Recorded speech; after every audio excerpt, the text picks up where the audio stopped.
नमस्कार, मेरा नाम है तेजस्विनी और आप देख रहे हैं रक्षा गाथा।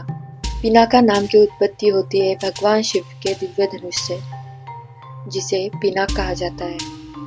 ये वही धनुष है जिसे शिवजी ने पहना था और जिससे जुड़ी एक महत्वपूर्ण कथा रामायण में भी मिलती है। जनकपुरी में आयोजित स्वयंवर में राजा जनक ने ऐलान किया था कि जो योद्धा इस पिनाक धनुष को उठाकर तोड़ देगा वही सीता का वरण करेगा, और यह असंभव कार्य किया था भगवान श्री राम ने। पिनाक केवल नाम नहीं बल्कि यह भारत की परंपरा, आध्यात्मिकता और शक्ति का प्रतीक है, जो दर्शाता है कि यह हथियार विनाश के साथ साथ धर्म और न्याय का वाहक भी है। जैसे शिव का पिनाक धर्म की रक्षा के लिए था, वैसे ही भारतीय सेना का पिनाक भी राष्ट्र की रक्षा के लिए है। पिनाका एक multi barrel rocket launcher system है, जिसे रक्षा अनुसंधान और विकास संगठन यानी DRDO ने विकसित किया है। ये प्रणाली एक समय में 12 रॉकेट फायर कर सकती है और दुश्मन के बड़े क्षेत्र को पूरी तरह तबाह कर सकती है। 1999 के कारगिल युद्ध में पहली बार पिनाका का इस्तेमाल किया गया था, जहाँ इसकी मारक क्षमता और तेजी ने भारतीय सेना को निर्णायक बढ़त दिलाई। इसके बाद इसे भारतीय सेना के महत्वपूर्ण हथियारों में शामिल कर लिया गया। अब बात करते हैं पिनाका की कुछ प्रमुख तकनीकी खूबियों के बारे में। रेंज। पिनाका की मारक दूरी लगभग 37 किलोमीटर से लेकर 75 किलोमीटर तक बढ़ा दी गई है और मार्क II संस्करण में ये दूरी 90 किलोमीटर तक पहुंचाई गई है। रॉकेट्स की संख्या।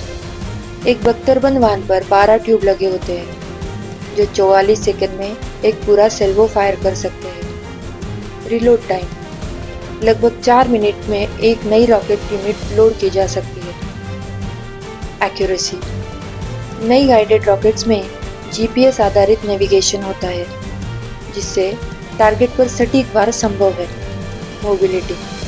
इसे टाटा ट्रक पर लगाया गया है, जिससे यह कहीं भी तैनात किया जा सकता है। इसके अलावा अब इसमें स्वदेशी तकनीक और वॉरहेड विकल्प जैसे high explosive infrared cluster munition आदि का उपयोग होता है। पिनाका का प्रयोग भारतीय सेना द्वारा दुश्मन के लॉन्च पैड्स, बंकर, तोपखाने और लॉजिस्टिक हब को तबाह करने के लिए किया जाता है। इसे LOC और LAC के पास कई रणनीतिक क्षेत्रों में तैनात किया गया है। पिनाका की तेजी और तबाही इतनी जबरदस्त है कि इसके एक फायर से 1 किलोमीटर के एरिया में सब कुछ खत्म किया जा सकता है, वो भी 2 मिनट के भीतर। 2020 के बाद इसकी अधिक उन्नत बैटरियां भारतीय सेना में शामिल हो चुकी है। पिनाका सिस्टम भारत की मेक इन इंडिया और आत्मनिर्भर भारत नीति का प्रतीक है। इसके निर्माण में टाटा, L&T और भारत फोर्ज जैसी स्वदेशी कंपनियां शामिल हैं। ये न केवल भारत की रक्षा जरूरतों को पूरा करता है, बल्कि भविष्य में एक्सपोर्ट की भी क्षमता रखता है।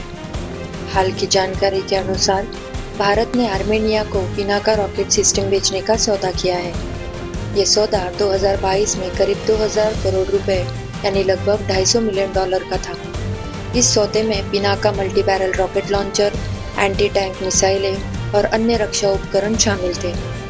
ये भारत के रक्षा निर्यात क्षेत्र में एक बड़ी उपलब्धि मानी जाती है और भविष्य में अन्य देशों से भी संभावित डील की उम्मीद है। पिनाका का आधुनिक संस्करण पिनाका मार्क II और गाइडेड पिनाका अब तेज, सटीक और दूर तक मार करने वाला बन चुका है। DRDO भविष्य में इसकी रेंज 120 किलोमीटर तक ले जाने की योजना पर काम कर रहा है। इसके साथ साथ इसे अब स्वचालित कमांड एंड कंट्रोल सिस्टम से जोड़ा जा रहा है, जिससे युद्ध के मैदान में तेजी से निर्णय लिए जा सके। पिनाका केवल एक हथियार नहीं, बल्कि भारत की शक्ति, परंपरा और तकनीकी आत्मनिर्भरता का संगम है। भगवान शिव के धनुष से प्रेरित यह सिस्टम आज दुश्मन के आतंक का पर्याय बन चुका है, और यही है वह आधुनिक पिनाका जो राष्ट्र की सुरक्षा के लिए हरदम तैयार है। ये थी रक्षा गाथा पर भारत की एक और ताकत पिनाका की कहानी। देशभक्ति की इस मुहिम में साथ दीजिए। लाइक, शेयर और सब्सक्राइब जरूर करें। हमारी हर गाथा का मकसद है देश की सेना और उसकी शक्ति में आपका भरोसा अटूट बना रहे। जय हिंद।